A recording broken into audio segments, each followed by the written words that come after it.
con nosotros en 7 AM a través de Canal 7 y de Magnética en el 107.1. Le tenemos más información relevante porque ha iniciado el proceso electoral. Sabemos que primero se dio el del ámbito federal, ahora a nivel local hay decisiones que están en sus manos y que, tendremos como un reto, independientemente de los conflictos que están alrededor, también que usted acuda a votar. Pero hay varios temas que vamos a estar abordando con el vocal ejecutivo del Instituto Nacional Electoral. Me refiero a Pablo Sergio Aispuro Cárdenas, quien establece contacto con nosotros en este jueves. Muy buenos días, vocal ejecutivo. ¿Qué tal, Paulina? Muy buen día. Aquí estamos a la orden. Muchísimas gracias por platicar con nosotros en esta mañana. Aquí a distancia es es la alternativa que se tiene por la situación de la contingencia sanitaria, pero hay un reto bien grande de aquí hasta junio de 2021 y lo que siga, por la renovación tanto de congresos locales, de 15 gubernaturas, también habrá repercusiones en los ayuntamientos, habrá muchos cambios y la participación de millones y millones de personas en la República Mexicana, que eso es lo que se esperaría. Pero, ¿cuál es la proyección que tienen ante el escenario que tenemos para empezar de la violencia, de los asesinatos que tenemos alrededor de todo esto y también de las agresiones en el ámbito político? ¿Qué es lo que espera el Instituto Nacional Electoral de este proceso?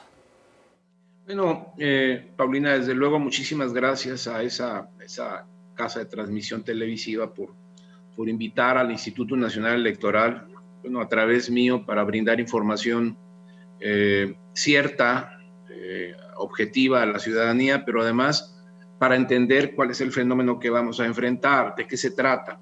Se trata desde luego de la elección más grande de la historia de México. Vamos a tener esta vez un padrón electoral, un listado nominal, gente que pueda votar. Estamos hablando de 95 millones de mexicanos en números cerrados a junio del año que entra. 95 millones de mexicanos. Vamos a instalar 164,500 casillas electorales, que es un número sin precedentes. Vamos también a la elección más compleja en términos de las 30 concurrencias que tenemos. Es decir, no solamente vamos por las 500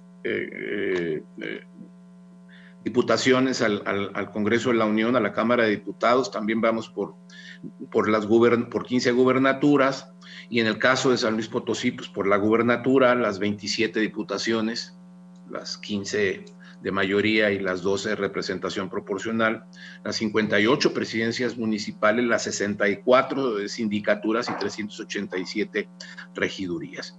Vamos a trabajar aquí nosotros prácticamente con 2 millones de mexicanos, de potosinos y potosinas que ya tienen su credencial. Es efectivamente una elección complicada también en términos de seguridad, pero este es un fenómeno que venimos enfrentando desde el 2009 más o menos, en toda esta parte de la altiplanicie, del altiplano mexicano, esta parte central de México, que se ha estado moviendo la violencia en los últimos 30 años. La violencia y la delincuencia organizada. En ese escenario ya lo conocemos, digamos. Sin embargo, a lo que vamos con escenarios nuevos es a una consulta. Vamos a recibir el voto de potosinos que radican en el extranjero, y en el marco de una pandemia que nos complica todo, en donde vamos a tratar de echar mano de tecnologías de la comunicación y la información, pero no tenemos todo resuelto en términos legales. Es decir, la norma no reconoce aún el esquema antiguo, un día será más antiguo todavía, de colocar este enorme número de casillas electorales, 165,000 casillas electorales, con 50,000 capacitadores y asistentes, con 1,5 millones de mexicanas y mexicanos atendiendo este número de 165,000 casillas. Entonces es un escenario complejo.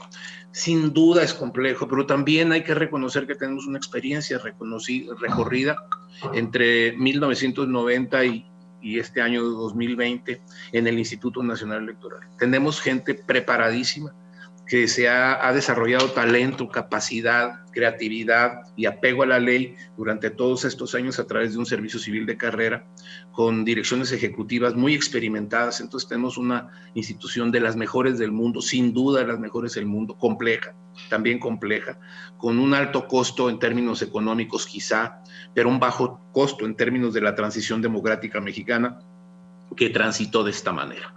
Norma tras norma, ajuste tras ajuste.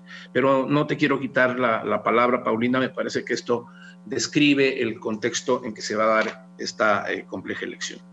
Y para nada me quita la palabra, estamos aquí para escucharlo, al contrario, la gente está interesada en este proceso de 2021, bueno, que culminará en 2021. Ahorita hizo mención de la posibilidad de las personas a votar en el extranjero. El plazo sigue siendo 10 de marzo 2021. ¿Qué tan complejo es? ¿Por qué solamente la participación de 11 entidades? Sabiendo que son las elecciones, como usted ha mencionado, las más grandes de la historia. Y bueno, ¿por qué cargos pueden votar? ¿Siguen siendo la gubernatura y también diputaciones o hay alguna variación? No, es que esta es una determinación de las legislaturas locales. Es decir, no está establecido de manera obligatoria en la legislación general electoral. Poco a poco ha ido creciendo. La última reforma electoral de San Luis Potosí, bueno, digamos la penúltima, admitió la posibilidad de que las potosinas y los potosinos votasen por gobernador, para el caso de San Luis Potosí, pero ha ido creciendo esto, ¿no? Ha ido avanzando cada día más como el ejercicio de un derecho que llegó para quedarse, que es que nuestros paisanos que radican más allá de las fronteras, en Estados Unidos o en otros países del mundo, puedan participar también en una decisión sobre la política nacional, es decir, sobre quién nos gobierna. Y esto tiene mucho sentido. Yo he escuchado que refieren que si no viven aquí no pudieran votar. Sin embargo, hay que recordar que buena parte del sostenimiento de la economía nacional viene de las remesas que nos mandan nuestros paisanos. Pero eso es una referencia únicamente. Ese es el escenario. Se ha ido dando de esta manera. Y sí, nada más podrán votar para gobernador y en algunos casos, según las legislaciones, para diputaciones, como es el caso de Jalisco y de la Ciudad de México.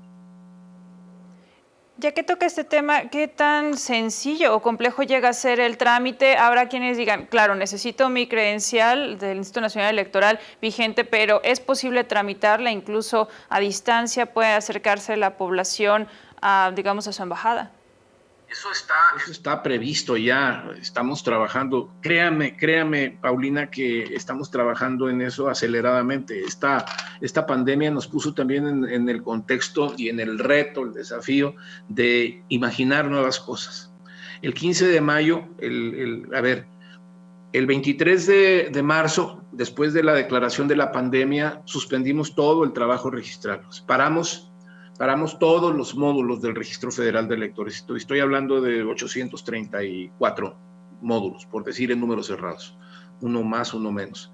Decidimos cerrarlo, pero el 15 de mayo, después de este cierre, el Consejo General determinó algunas medidas muy importantes. Por ejemplo, la prórroga de la vigencia de la credencial 2019, que había perdido esta vigencia que me refiero el día 1 de enero. Bueno, pues esa credencial va a servir para votar.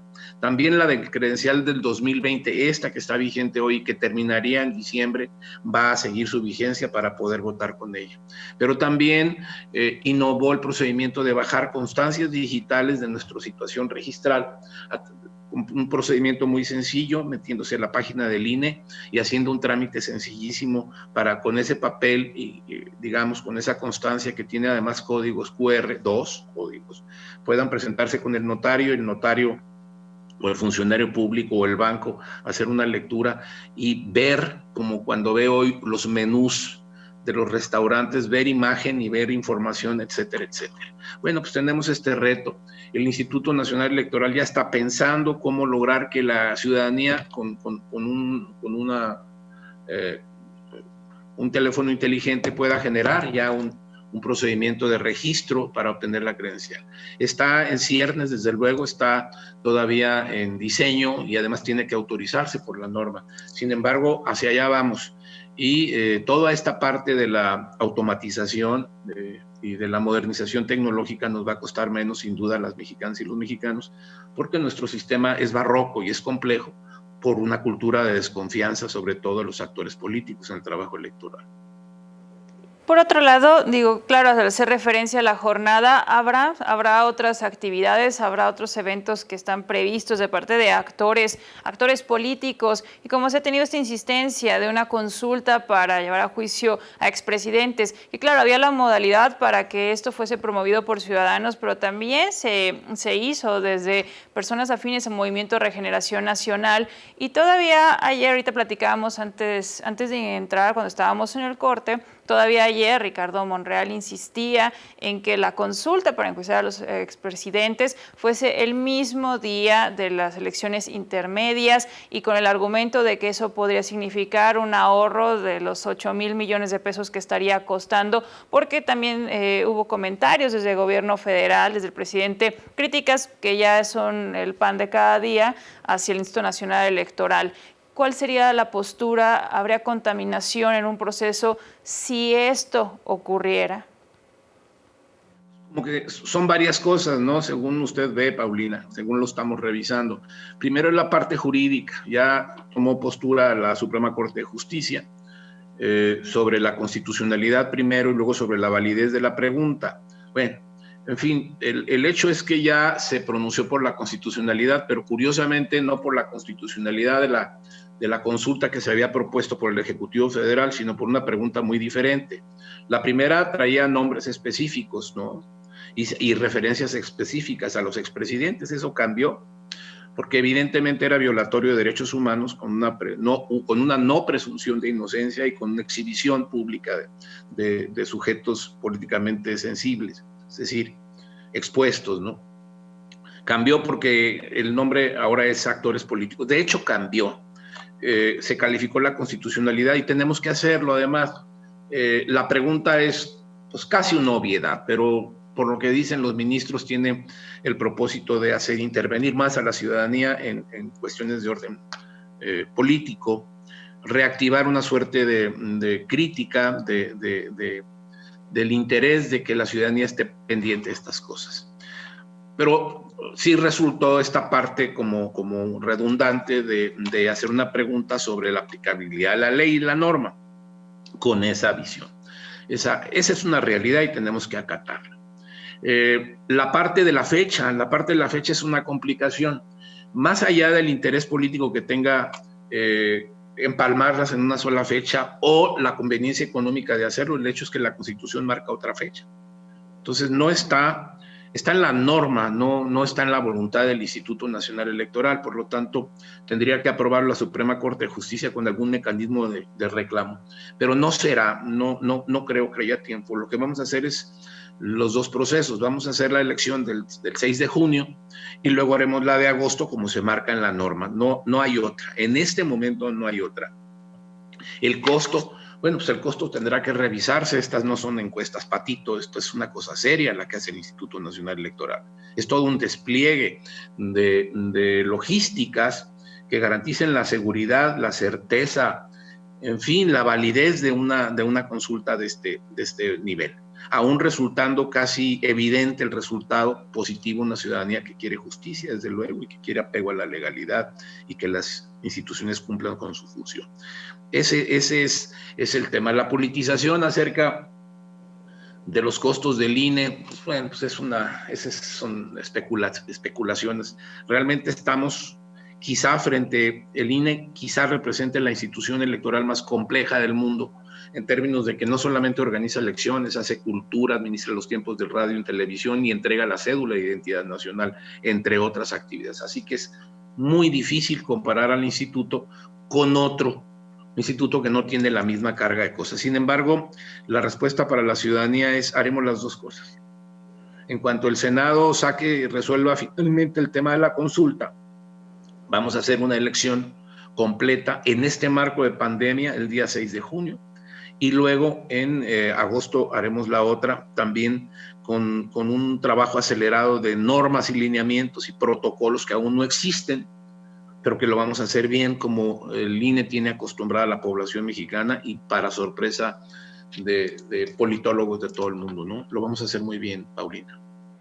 Quedan muchos temas sobre la mesa. Pablo Sergio Aispuro Cárdenas, vocal ejecutivo del Instituto Nacional Electoral, así que esperamos que en breve podamos establecer contacto, mantener esta vinculación, sobre todo para informar a la ciudadanía. Por ahora el tiempo se ha terminado, pero estamos muy agradecidos por esta charla en la mañana de jueves.